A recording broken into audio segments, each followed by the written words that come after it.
seguint en el tema de la LOMQE ha sigut una llei, i és una llei, ha sigut imposada. És una llei imposada, acabarem en vagues en octubre passat, i en el fi de curs van ser moltes mobilitzacions les que tinguérem a nivell de tot l'Estat, perquè hi ha que recordar que la llei ve de l'Estat, ve de Wert, és la llei Wert i és la llei de qualitat, que en moltes comunitats autònomes, més d'un 40% d'alumnat, no va ser aplicada perquè no n'hi ha recursos, no se la creu ningú, ni siquiera el propi Wert, ni siquiera la nostra consellera.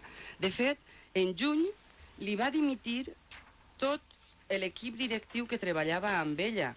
El director general, el secretari autonòmic d'Educació, Rafael Carbonell, la sotosecretària, o sigui, un equip que tenia que, en veure's el que venia sense recursos, van dimitir en pleno. De fet, també, aquest dilluns, dia 15, el nou secretari autonòmic també dimitix.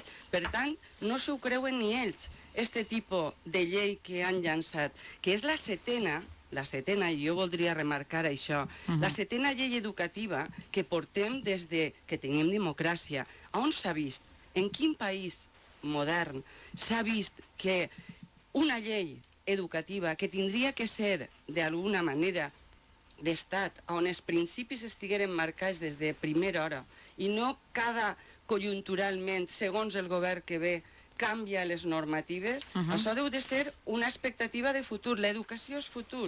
Els nostres joves necessiten. Per tant, jo més que una llei de reforma és una contrarreforma. Anem a reforma.